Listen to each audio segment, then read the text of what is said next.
P date 29 hauko ado ngasi gi oina ngasi World Environment Day haudopa numit sida akoina activity khara tawgani tawbodo satra loina school exam tawbodi na exam tawbo khara na tawre adu khara ama 9 10 dagi ko horen exam loira kanda koi nature walk taw haina ngasi gi activity am ka pi bu ko aduna koina manak na pada leiba Herbarium gumba natraga sida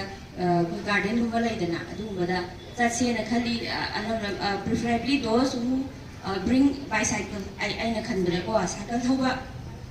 cycle chaladi wade dana tan chaluraga kai no da habi yingmin na khong la chat bakang udi exam lo radi wara ne ba aduna ya kuina matam lo ro exam lai banina ngasi dagi date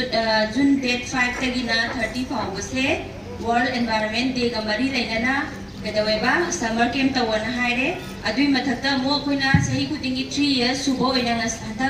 ek per mark ke naam have the 3.0 have ni ko sahi on lok subo ni ima ki mingda koina sahi kudingi haidana noi photo mo nambira go yumda orasu thabiro pambi am thabiraga ada ima ki mamingda tharabni ima do nungsibani na pambi do si aninga roi natra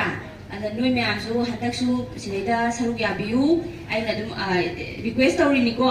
loina yausi aduga akoi environment kan bada mateng pangminasi punna akoi punama akoi gi responsibility do akoi lominasi sina aina si appeal tawri ni ana ngasigi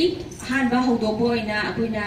environment sida akoina lawgadaba thodang kharagi matangda moina akoi punama school khudimaka college khudimaka ngasi institute khudimaka lawgadaba play chama habli